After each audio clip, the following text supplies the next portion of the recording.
नमस्कार, मैं हूं राहुल राजपूत। दो टूक की शुरुआत करते हैं। योगी सरकार यूपी की युवाओं को रोजगार देने पर काम कर रही है। इसी कड़ी में सीएम योगी ने लखनऊ के लोक भवन में बाल विकास एवं पुष्टाहार विभाग में 2425 मुख्य सेविकाओं और 13 फार्मासिस्टों को नियुक्ति पत्र सौंपे। मिशन रोजगार कार्यक्रम के तहत सीएम योगी ने समाजवादी पार्टी पर निशाना भी साधा। उन्होंने कहा, 2017 से पहले युवाओं को रोजगार नहीं मिलता था। पहले बेईमानी और भ्रष्टाचार चरम पर था। आज किसी के साथ कोई भेदभाव नहीं होता है। दो टूक में करेंगे चर्चा। पहले सुनते हैं बयान। युवा प्रतिभाशाली होता है, ऊर्जा से भरपूर होता है। उसको सही दिशा मिल सके, वह राष्ट्र निर्माण की प्रवर्तमान अभियान का हिस्सा बन सके, यह किसी भी सरकार की जिम्मेदारी बननी चाहिए। लेकिन जब वही युवा भेदभाव का शिकार होता है, बेईमानी और भ्रष्टाचार की भेड़ चढ़ता है, ये क्षति केवल एक युवा की नहीं होती, राष्ट्रीय क्षति होती है। 2017 के पहले यही होता था, नियुक्ति नहीं हो पाती थी। अगर नियुक्ति कहीं से आ भी गई तो उसमें बंदरबांट होता था। बेईमानी और भ्रष्टाचार इस कदर में होती थी कि योग्यता के आधार पर किसी भी युवा को उसका चयन नहीं मिल पाता था। उत्तर प्रदेश की नियति हो गई थी बीमारू राज्य बनने की। उत्तर प्रदेश को परमात्मा ने, प्रकृति ने बीमारू नहीं बनाया था। बेईमान राजनीतिक दलों ने उत्तर प्रदेश को बीमारू बनाया था। जिस प्रदेश में 13 करोड़ युवा बेरोजगार हो, वहां 13 रोजगार पत्र देकर के मुख्यमंत्री जी और भारतीय जनता पार्टी वाले खुश हो रहे हैं। ये खुशी की बात है या शर्म की बात? और पिछले 8 सालों में आदरणीय योगी जी शिक्षा मित्रों के समायोजन के नाम पर जो नौकरी निकली थी, यानी शिक्षा मित्र अलग आपने निकाल दिए थे और उनका समायोजन करके जो दूसरी नौकरियां दी थी आपने 1 लाख कुछ हजार, उसके अलावा कौन सी नौकरी आपने दी पुलिस भर्ती को छोड़कर? कहीं 12 पद, कहीं 24 पद, कहीं 100 पद, कहीं 150 पद, और आपके लेखपाल तो नेपाल में पाए जाते। और ऐसे में बड़े सवाल। सीएम योगी का मिशन रोजगार, बम्पर नौकरी, युवाओं का सपना साकार। युवाओं की प्रतिभा को मिला सम्मान, अब पारदर्शिता पर विशेष ध्यान। पहले भर्ती में होता था भ्रष्टाचार, अब यूपी में नौकरियों की बहार। बीजेपी एसपी में तकरार, रोजगार पर फिर छिड़ी सियासी रार। इन्हीं सवालों के साथ मेहमानों से करेंगे चर्चा। आनंद दुबे, प्रवक्ता बीजेपी, एसके दुबे, प्रवक्ता समाजवादी पार्टी, डॉक्टर सुधा मिश्रा जी, प्रवक्ता कांग्रेस। आप तीनों मेहमानों का दो टूक में स्वागत है। आनंद दुबे, ये कहा जा रहा है कि 2-4 नौकरी देने से क्या उसे ढक दिया जाएगा जिस तरीके से आज उत्तर प्रदेश का युवा रोजगार ढूंढ रहा है?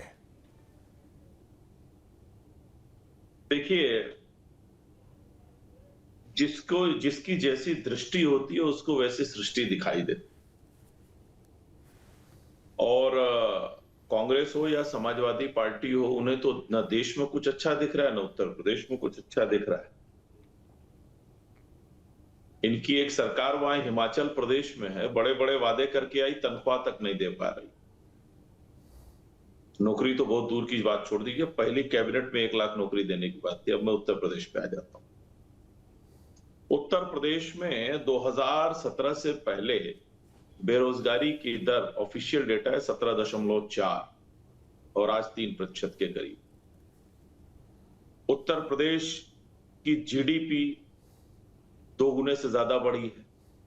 उत्तर प्रदेश में प्रति व्यक्ति आय 2 गुने से ज्यादा बढ़ा है। उत्तर प्रदेश के बजट का आकार 2 गुने से ज्यादा बढ़ा है। उत्तर प्रदेश में 6 करोड़ लोग बहुआयामी गरीबी से बाहर आए। उत्तर प्रदेश में एमएसएमई इकाइयों के जरिए 2 करोड़ युवाओं को स्वरोजगार से जोड़ा गया। 8 लाख से ज्यादा युवाओं को सरकारी नौकरी मिली। 6 लाख से ज्यादा संविदा पे नौकरी मिली। और जो भी नियुक्तियां की, अभी आपने देखा उत्तर प्रदेश में पुलिस भर्ती में जो युवा थे उनको लखनऊ में बुला के हमने नियुक्ति पत्र बांटने का काम किया। उत्तर प्रदेश में प्राइमरी स्कूल के टीचर हों, 2-2 बार भर्ती निकली। उत्तर प्रदेश में माध्यमिक शिक्षा परिषद हो, लेखपाल की भर्ती हो, विभिन्न अभी दरोगा की भर्ती निकली है, अभी एलटी ग्रेड के टीचर की भर्ती निकली हुई है। लगातार और हर नियुक्ति के बाद हमने उत्तर प्रदेश में विभिन्न स्थानों पर उनको बुला के सार्वजनिक रूप से नियुक्ति पत्र बांटने का काम भी किया है। लेकिन इससे पूर्वज जो सरकार थी वो अपने पूरे कार्यकाल में 1,95,000 नौकरी दे, पूरे 5 साल के कार्यकाल में समाजवादी पार्टी की सरकार, और उसमें भी 60,000 ऐसी पद थे जिन पर कोर्ट केस हो गए। इन्होंने उत्तर प्रदेश के युवाओं को बेरोजगारी में धकेला, जो नियुक्तियां निकाली उसमें लूट खसोट हुई, पैसा लेकर नियुक्तियां की गई। आज उत्तर प्रदेश में बिना भेदभाव, बिना भ्रष्टाचार जो मेहनत कर रहे हैं युवा, जो परीक्षा पास कर रहे हैं, उनको नौकरी मिल रही। हर जाति, हर धर्म, हर पंथ, हर मजहब के लोगों को उत्तर प्रदेश में स्वरोजगार भी मिल रहा है, रोजगार मिल रहा है। ठीक है, समाजवादी पार्टी कैसे देख रही है आनंद, ये भी समझ लेते हैं। एसके दुबे जी, 17 से पहले बेईमानी और भ्रष्टाचार पिछली सरकारों में, यानी कि 17 से पहले भेदभाव होता था, बेईमानी और भ्रष्टाचार चरम पर, और नौकरी का हिसाब तो दे ही दिया आनंद दुबे जी ने। आज देखिए, बहुत बेहतरीन टॉपिक है जिसकी उम्मीद आप लोग करते हैं कि इस पर भी बात होनी चाहिए, रोजगार पर। देखिए, मैं भारतीय जनता पार्टी के प्रवक्ता का जवाब इस तरीके से देना चाहूंगा कि आपने अभी देखा होगा कि कितने बच्चों पर लाठियां चार्ज इस क्रूर सरकार कर रही है, जो लगातार देखने को मिल रहा है। आप बताइए कहां पर रोजगार है इनका, कहां पर है? आपके गले मोहल्ले में, आपके परिवार में ऐसा कोई घर नहीं जिसके यहाँ बेरोजगार ना हो बच्चे। पढ़ लिख के डिग्री लेके घर बैठे हैं। आपको यकीन नहीं होगा कि इंजीनियरिंग की डिग्री लेने के बाद, एमबीए की डिग्री लेने के बाद 10-10 हजार, 15-15 हजार, अरे वो भी छोड़िए, एक नेट क्वालिफाइड टीचर, जीआरएफ किया हुआ टीचर, एक जिसने पीएचडी किया हो, 15-15 हजार में नौकरी करता। आप अनुमान लगाइए इस एजुकेशन के क्षेत्र में ये भारतीय जनता पार्टी की सरकार में कहां जा रही है। जब हमारा शिक्षा जगत ही संतुष्ट नहीं होगा, तो जब वो जो पढ़ाएगा वो ही संतुष्ट नहीं होगा, तो वो क्या शिक्षा देगा?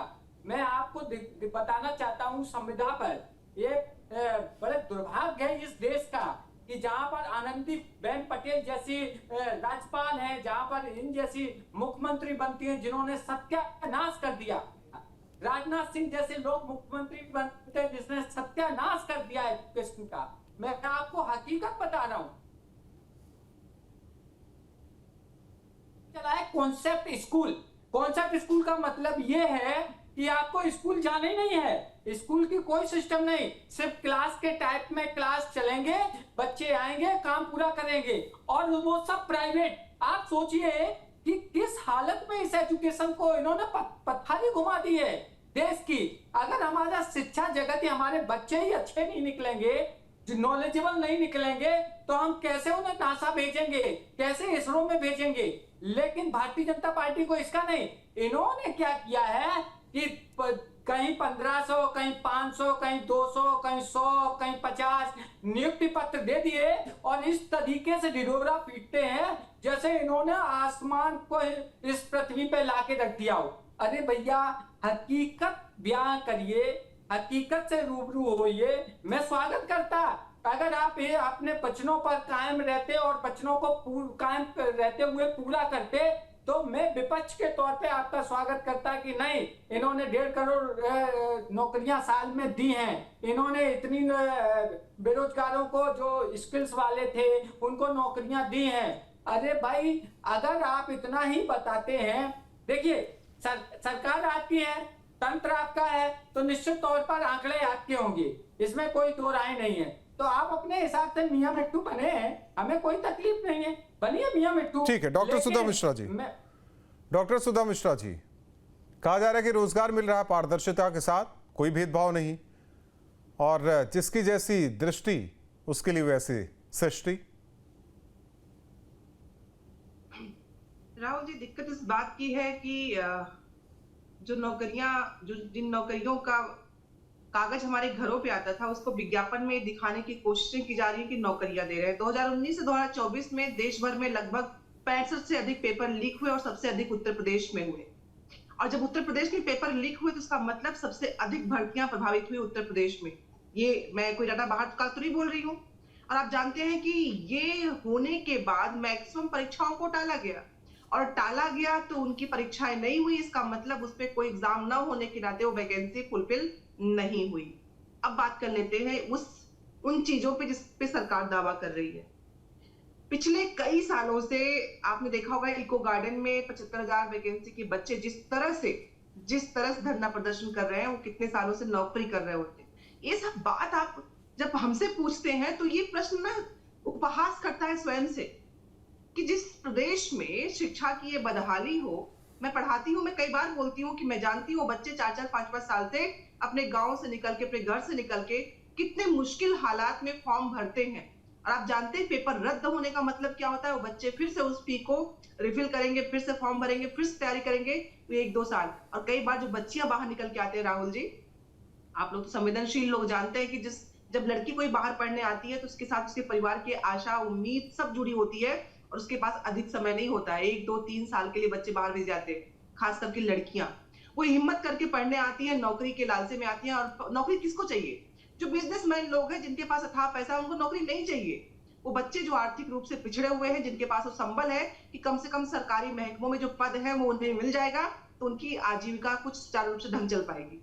आप जाके राहुल जी, आपको पता नहीं होगा, ऐसा हो ही नहीं सकता। आउटसोर्सिंग जिस तरह से की जा रही है हर जगह, चाहे सचिवालय हो, चाहे नगर निगम हो, चाहे वो आपके राजनीतिक, चाहे वो निर्वाचन आयोग हो, जितने भी आयोग है, वहां पे आउटसोर्सिंग से, और उन आउटसोर्सिंग में कंपनियों को पैसे, और जो काम करने वाले उनको 8-8, 7-7, 5,000 रुपए मिल रहे हैं। ये नौकरी देना होता है, ये नौकरी देना होता है। आप विज्ञापनबाजी में दिखा दो, महाकुंभ नाम लिखने से क्या कुंभ हो जाएगा? नौकरी कितनी चाहिए और कितनी मिल रही है, इससे जब बैठ के आप तटस्थ होकर काम करेंगे तो आपको पता है कि जब इतने पेपर लीक हो गए, और जितने एग्जाम, यूपीएससी के एग्जाम को छोड़ दो तो मैक्सिमम एग्जाम यूपी करा ही नहीं पाई है। अभी कभी भी कुछ नोटिफिकेशन आएगा कि एग्जाम होगा, फिर होगा कि नहीं होगा। तो ये जो शिक्षा विभाग है हमारा, जो उच्चतर शिक्षा विभाग है, जो लोग बैठे हुए हैं, ये कर क्या रहे हैं? योगी जी के पास ये आंकड़े जाते कहां से हैं? जो बच्चे मेरे साथ पढ़ रहे थे उसमें किसी एक बच्चे को कहीं कांस्टेबल में कहीं नौकरी मिल गई होगी, बाकियों को नहीं मिली है। तो ये कहां से आंकड़े आ रहे हैं? जानबूझ के लोगों को गुमराह करना बंद करना होगा। बड़े बड़े शब्दों को देने से आप देश और प्रदेश के बच्चों के वो हक अधिकार जो छीन रहे हैं उसे खत्म नहीं कर पाएंगे। प्रश्न खत्म नहीं होता है। इको गार्डन बैठने वाला बच्चा कौन है, कहां से आया है? ना आपका ना मेरा है, तो इसी प्रदेश का ना। जो बच्चे कूद कूद के फांद के जा रहे थे, आज हमने प्रदेश कार्यालय पे इसी पे किया था प्रेस कॉन्फ्रेंस, कि जो बच्चे कूद रहे हैं, जो आ रहे हैं, जिस तरह से उनके साथ हो रहा है, ये बच्चे कहीं और के हैं क्या? किसी और जगह से आए हुए? ये बच्चे हमारे इस देश का भविष्य थे, जिनको नौकरियां मिलनी चाहिए थी। और आपकी सरकार का ये आंकड़ा है कि बच्चों ने नौकरी मांगना छोड़ दिया है। 19 से 24 वर्ष के बच्चों डॉक्टर सुधा जी, उम्मीद ही छोड़ दी है। जो तस्वीर आ रही है उसके मुताबिक तो नौकरी बट रही है, और आपके मुताबिक नौकरी बट नहीं रही है। आपको मैंने आंकड़ों के साथ बात किया कि 2019 से 24 में इतने पेपर रद्द हुए, और अगर पेपर रद्द हुए तो नौकरी कहां से आ गई? बताइए, पूछ ही नहीं लोगों से। हाँ, मैं पूछ रहा हूँ आनंद दुबे जी, कहां से आ गई नौकरी? सुधा जी पूछ रही जी। देखिए, 60,000 पुलिस बल की जो भर्ती हुई थी उसमें ये मामला आया कि पेपर लीक हुआ है, कई जगह से सॉल्वर गिरफ्तार किए गए थे, उस परीक्षा को रद्द किया गया, तय समय सीमा पर निष्पक्षता के साथ परीक्षा कराई गई। और यही लखनऊ में अभी कुछ महीने पहले वृंदावन योजना में, डिफेंस एक्सपो मैदान में सभी पुलिस कर्मियों को जिनको नौकरी मिली उनको बुला के हमने नियुक्ति पत्र बांटा। सुधा जी, विज्ञापन कह रही है उसे करें, जो नियुक्ति पत्र घर पहुंचता था, हाँ, विज्ञापन उसका दिखाया जा रहा है। आप राहुल जी, आपके चैनल ने भी दिखाया होगा, फुटेज होगा आपके पास उसका, आप देख लीजिएगा। आज भी मुख्यमंत्री जी ने दिया अपॉइंटमेंट लेटर। देखो, कोई आसान नहीं कर रहे हैं, उन्होंने वो काम किया है, तैयारी की है, पढ़े हैं, तब मिला है। आप उनके घर अभी भेज आप सकते कह रही हैं। थी ये नियुक्ति दिखावा नहीं बंद मिल रही, आप करके कह रही हैं एहसान नहीं जितने किया। यहाँ पर आप तय खाली कर है लीजिए सचिवालय कि के आपको लिए क्या विभाग कहना में, है। उनको देना शुरू करिए। दिखावा करना बंद करिए भाई। प्रदेश की जरूरत दिखावा नहीं है। बच्चों के घर में रोटी रोटी हो, इसकी जरूरत है। दोनों बात कह रही है। आप कह रही हैं कि नियुक्ति हो ही नहीं रही है, नहीं फिर नौकरियां आप हैं। कह रही है कि आप एक नियुक्ति नौकरी दे की बात रहे हैं मत तो करिए। एहसान थोड़ा ना कर रहे हैं। हम कहाँ कह रहे हैं कि हम एहसान कर रहे हैं, हम तो कह ही नहीं रहे, आप हम तो इंसान बता क्या है? रहे हैं नौकरियां नहीं हो रही है, कि भाई आप प्राइवेट कंपनियों को देखिए, आपने नौकरियां खत्म कर दी हैं। एक नौकरी आपने बहन कहा जी, सिपाही सुन वाला तो हो गया, तो हो गया क्या? मेरी बात कितने लोग सुन तो रिटायर हो रहे हैं? लीजिए। सुधा जी सुन लीजिए। कितनी भर्तियां बाकी है? सुधा जी। उच्चतर शिक्षा में कितनी भर्तियां बाकी है? सुधा जी, कितने सुन लीजिए। स्कूलों में कितनी टीचर नहीं है? क्या आपको इसका आंकड़ा पता भी है? सुधा जी सुन लीजिए। अभी मैंने एक आंकड़ा गिनाया तो आप इतना गुस्सा हो एक गई। आंकड़ा नहीं, शिक्षा विभाग में जो माध्यमिक शिक्षा है वहां पे कितनी अभी जरूरत है? एक आंकड़ा गिनाया उस पे आप इतना खफा हो गई। अरे झूठे आंकड़े कौन सुनना चाहेगा? आप किसी बच्चे को राहुल जी, एहसान नहीं कर रहे। बच्चे राहुल एग्जाम जी, दे के वहां पहुंचते क्या हैं। आपके फिजिकल चैनल के वहां ने पहुंचते हैं। 60,000 ये मत पुलिस दिखाइए, कर्मियों हमने की दे जो दिया भर्ती उनको। हुई थी उसका कवरेज किया था या नहीं किया था? नहीं, आप वो बता तो दीजिए। अरे डॉक्टर भाई, अगर मुझे नौकरी चाहिए तो आपने कोई एहसान नहीं किया। सरकार में वो भर्ती होगी, वो पद खाली फिर तो होंगे। मैंने मैं यही मेहनत तो की, कह रहा मुझे हूं, आप नौकरी पहले मिलेगी। क्लेरिफाई कर आप लीजिए ना, पकड़ने आपको वाले कौन कहना होते क्या हैं? है? आज आप इतनी कंफ्यूज क्यों है? आप कह रही मैं नियुक्ति confused हो नहीं, नहीं आप रही है, confused हो फिर रहे हैं। आप कह रही हैं आप नियुक्ति नहीं, कर रहे हैं, तो एहसान नहीं कर रहे। आनंद दुबे जी, उनका कहना है कि केवल पुलिस विभाग वाली भर्ती दिखाकर आप और जो भर्तियां रह गई हैं उससे पीछे न कीजिए। और बता रहे 48,593 यूपीपीएससी के जरिए भर्ती हुई है उत्तर प्रदेश में। 1,56,000 हमने बेसिक में शिक्षकों की भर्ती की है। राहुल जी, 1890 प्रवक्ता की भर्ती हुई है पिछले दिनों। 6,314 सहायक अध्यापकों की भर्ती हुई है। एसएससी के बच्चे बैठे हुए हैं डिग्री दिल्ली में, कॉलेज में और हमने यहाँ ये बात 1500 कर से रहे ज्यादा हैं। लोगों अभी की आने भर्ती वालों की के है। एग्जाम मुश्किल से करा पाए हैं। लेकिन उसमें दिक्कत अनुपस्थिति इस इतनी बात ज्यादा की हो गई है जो बच्चे कि एज कांग्रेस इनसे जिनका एज बढ़ गया था, पूछिए, एज बस एक खत्म चीज हो पूछ गया। लीजिए। कुछ आनंद भाई आपके पास हिमाचल आंकड़े हैं? प्रदेश में 1 लाख नौकरी पहली कैबिनेट में मिलनी थी, मिल गई। अरे भाई, आपने क्या किया उसका वहां उत्तर दीजिए। पर तनख्वाह टाइम से दे पा रहे हैं? आप एसएससी के बच्चे वहां बैठे हैं, तेलंगाना में दे पा रहे हैं, जिस तरह हो रहा है, कर्नाटक में दे और पा आप रहे हमसे हैं। बात कर रहे हैं। अरे कम से कम कहीं नहीं नौकरी दे पा आपकी रहे। सरकार हमने में तो है, 8.5 उनको लाख चाहिए। लोगों को नियुक्ति आपको दिया है इसलिए आप मत और कीजिए। बाकायदे जिन बच्चों की हमने जिंदगी उस पे उनको टिकी, उनको नियुक्ति नौकरी पत्र पाने बांटने का दीजिए। काम किया है। इस तरह सरकारी आंकड़ों के हेर आपके फेर से यहाँ तो दिक्कत ये है, पूरी पार्टी बेरोजगार घूम रही है। अब समस्या ये है कि आप लोग, कांग्रेस पार्टी बेरोजगार हो गई है, इसलिए उसको हर जगह बेरोजगार दिख रहा है। आप लोग तो चाहते हैं कि बच्चे शिक्षित ना हो, बच्चों को रोजगार। ठीक है, लेकिन आनंद दुबे जी, एक सवाल एसके दुबे जी का है। अपने घर के उनको राहुल गांधी जी को शिक्षित नहीं, एसके दुबे जी ने कहा कि शिक्षा का स्तर गिर गया कल्याण सिंह के टाइम से और राजनाथ सिंह के टाइम से। उसके बाद देखिए कहाँ नौकरी मिलेगी फिर। हाँ बताइए एसके दुबे जी, क्या क्या कह रहे थे? कल्याण सिंह का नाम नहीं लिया। अरे तो टाइम तो वही था, शिक्षा मंत्री तो राजनाथ सिंह थे ना। नहीं नहीं नहीं नहीं, देखिए नहीं, मुख्यमंत्री काल, मतलब राजनाथ सिंह के मुख्यमंत्री काल से। अच्छा, मतलब जब वो शिक्षा मंत्री थे तब सब सामान्य था।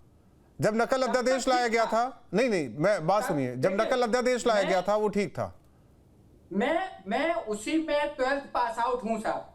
मेरे कॉलेज में चार 80 के चार सेक्शन हुआ करते थे 12th में, और उसमें से मात्र 15 स्टूडेंट पास हुए, तो उसमें से एक मैं था।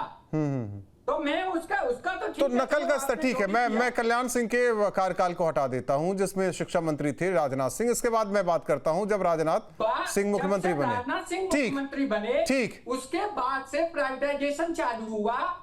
जिस कॉलेज में मैं पढ़ता था, सरकारी कॉलेज में, जनता इंटर कॉलेज में, सोचिए वहाँ 2000 स्टूडेंट पढ़ते थे। आप आसपास के एरिया, वहाँ एडमिशन लेने के लिए हमें टेस्ट देना होता था। आज हालत ये हो गई कि वहाँ ताला लगने की कंडीशन है। प्राइवेटाइजेशन का इतना हुआ बना दिया कि आप सोचिए इन लोगों ने ये माफिया लोग हैं, ये भारतीय जनता पार्टी के जो लोग हैं वो माफिया। नहीं, एसके दुबे जी जरा रोजगार को इससे जोड़ दीजिए तो मैं सवाल कर लूं ना आनंद दुबे से। जी बोलिए। नहीं, इसी को जोड़ दीजिए रोजगार से तो मैं सवाल कर लूं। हाँ नहीं तो बोल, तो देखिए अभी आप एक चीज बताइए कि आखिरकार बच्चे का जो हुनर है वो कहां से होगा? जो उसका हुनर डेवलप होगा वो शिक्षा से ही होगा ना। आप इस तरीके से उसको खराब, मैं समझ गया आनंद दुबे, पहले हुनरमंद होते थे तो सबको नौकरी मिल जाती थी। अब हुनरमंद नहीं तो रोजगार कहां से होगा? आपकी एजुकेशन और जो हुनरमंद है उन्हें भी रोजगार नहीं मिल रहा है।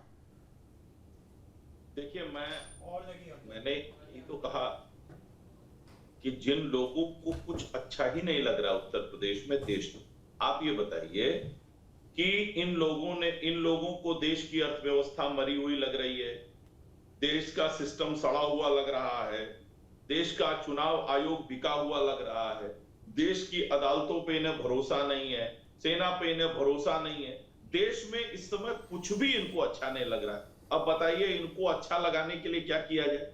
अब ये पूछ लेते हैं डॉक्टर सुधा जी से, के लिए क्या किया जाए? डॉक्टर सुधा जी से पूछ लेते हैं।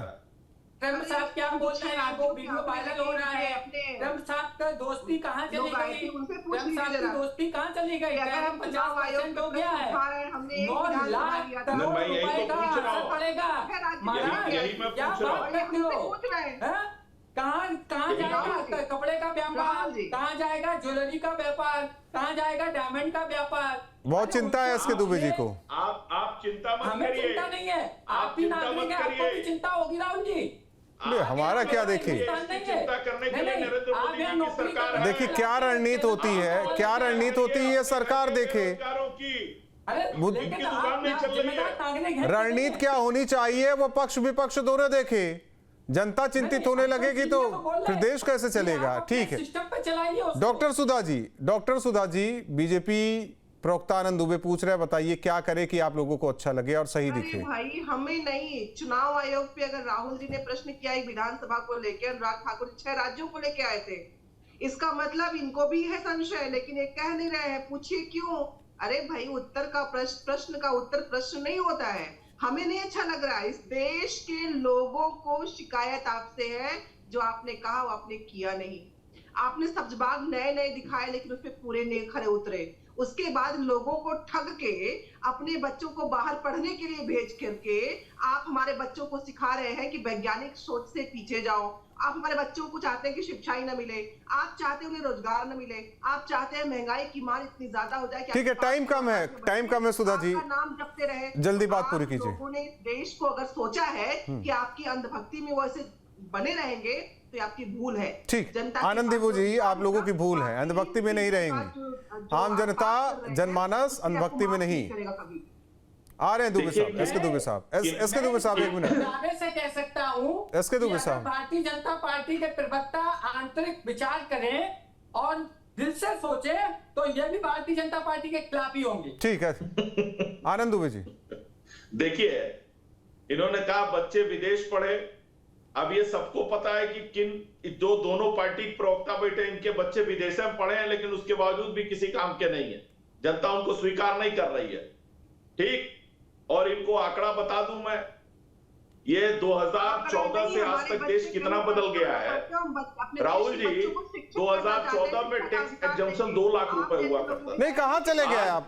कहां चले गए?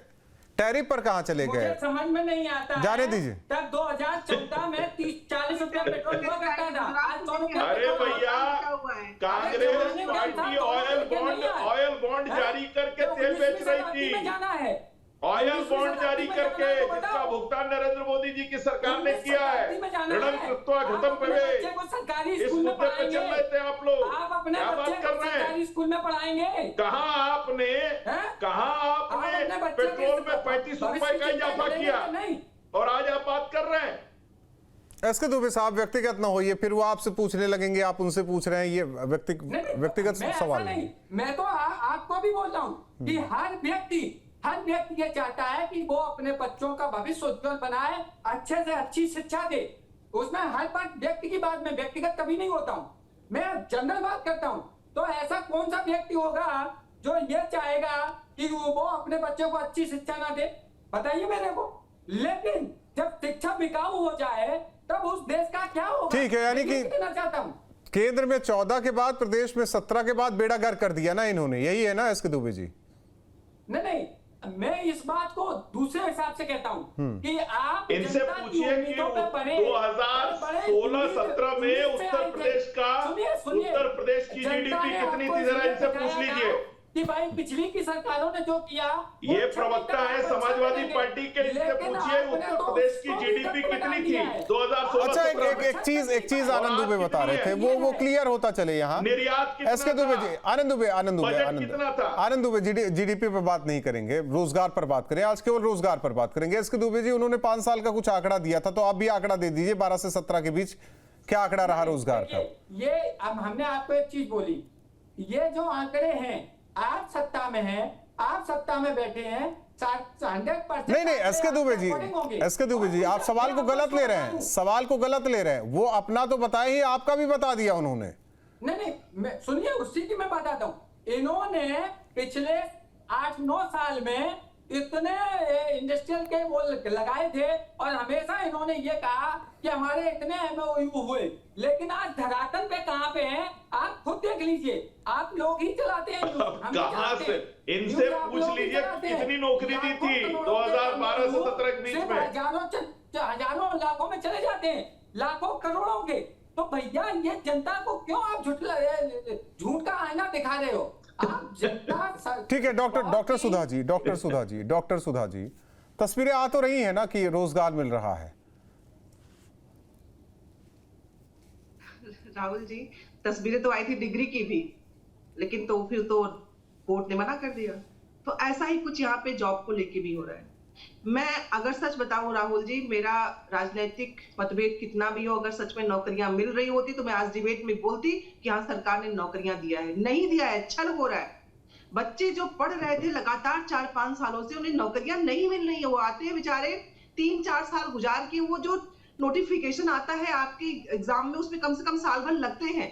और एक एग्जाम के अगर एग्जाम नकल की भेंट चढ़ गया तो वो 2 साल के बाद फिर से नहीं, मैं समझता हूँ उन चीजों को, तो आप वो इंतजार ही करते रहते हैं। और इतने एग्जाम अगर रद्द हो चुके हैं, इसका मतलब बच्चों को नौकरी नहीं मिल रही तो है। इसका मतलब कि नहीं, डॉक्टर सुधा मिश्रा जी, इसका मतलब कि ये सब करवा रहे हैं या अपने आप चीजें हो जा रही हैं, लटक जा रही हैं, या इनका ये चाहते भी नहीं? हाँ, मंशा, अगर काम करने की मंशा हो तो कोई रोक नहीं सकता। मंशा पर सवाल है आनंद दुबे, मंशा पर सवाल है। देखिए, मैंने कहा ना कि इनको मैंने स्पष्ट रूप से उदाहरण दिया पुलिस भर्ती का। अभी समीक्षा अधिकारी की परीक्षा हुई है, वो परीक्षा जो किसी कारणवश रद्द हो गई थी, वो समीक्षा अधिकारी की परीक्षा अभी पिछले दिनों हुई है, लेकिन वो इनको दिखाई नहीं देगा। मैं बता रहा हूं ना, इनको कुछ भी दिखाई नहीं देगा, क्योंकि ये एकदम तय करके आए हैं कि हमें सिर्फ और सिर्फ झूठ बोलना है। ठीक है, चलिए, आप तीनों मेहमानों का बहुत बहुत धन्यवाद 2 टूक में जुड़ने के लिए। जाहिर तौर पर योगी सरकार की तरफ से कहा जा रहा है कि लगातार हम युवाओं को रोजगार दे रहे हैं पारदर्शिता के साथ। उन्होंने पिछली सरकार पर निशाना साधा, 12 से 17 का हाल बताया, बेईमानी, करप्शन। लेकिन विपक्ष का कहना है कि 2, 4, 8, 10, 12, 14 नौकरियां बांट देने से रोजगार नहीं मिल रहा उत्तर प्रदेश के युवाओं को। हालांकि अपने अपने तरीके से राजनीति हो रही है। आकलन तो वो युवा करे जो इस रोजगार की तलाश में है। 2 टूक में इतना ही। जहां भक्ति है हर शब्द में, कथाओं में छुपे हैं दिव्य रहस्य, और ज्योतिष देता है जीवन को दिशा। धर्म से जुड़ी हर बातों को जानने के लिए हमारे चैनल स्तुति को सब्सक्राइब करें। चैनल पर जाने के लिए इस लिंक पर क्लिक करें।